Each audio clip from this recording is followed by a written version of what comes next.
RHR is running in fourth. What's happened to Charlie Kimball here? This in car's the dirty. Carlin entry. So that's something happened, turn 17. See a lot of mud on the top of the side pod, so he's been off somewhere.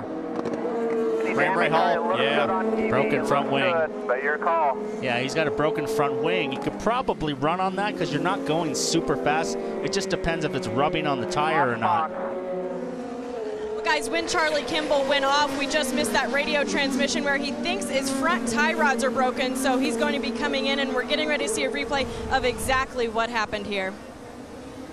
It's turn 16, final corner. Not sure if he had help from behind or if he just lost it on the throttle, but pretty big fence or wall Armco impact to the front end of that Carlin car of Charlie Kimball. Looks like he might stop on track. Yeah, he's got an anti-stall, so the motor is stalled. And this will bring out a full course caution and group everybody up again. That big lead that Newgarden had is now going to evaporate. Full course caution. So remember, the first lap that counted today was under caution, just for precautionary measures. Then we got going, and first competition, yellow under competition, I guess you could say, here at Barber Motorsports Park. I tell you what, guys, I think we've got a lot further than many predicted we would at this stage.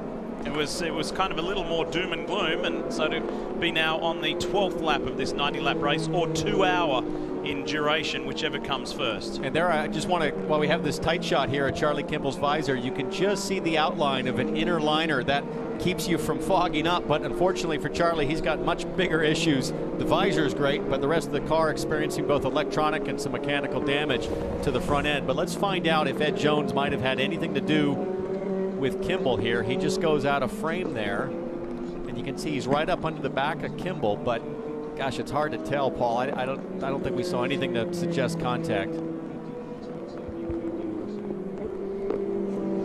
That looked an awful lot like a chrome horn from back in the day, perhaps. Well, it's hard to tell, like you said, from that angle. I mean, hard to believe that he got that close with that much spray behind the car and hit the back of him, but anything is But possible. at the same time, visibility almost impossible when you're that close to a car ahead. Yeah, and we eventually did see that contact between you and Ed Jones. Charlie, what did you feel? I was just going through the corner and he ran into the back of me. And apparently the stewards reviewed it and no action taken. I vehemently disagree with that, because when you're driving your race, especially in the wet, you got to be conscious where the other cars are. Yeah, it's hard to see, but at the same time, that's just a dumb move. He's not a rookie anymore. He needs to not be making rookie mistakes like that. What is the vision like out there? It's pretty tough, especially down some of the straights. Once it got spread out and the wind picked up, it was blowing a lot of the spray off, but we were starting to get a lot of hydroplaning down the front straight, especially out of 5 back into 8. The car was moving around a lot. So as the Firestones wore just a little bit, when they were new, the grip was really good.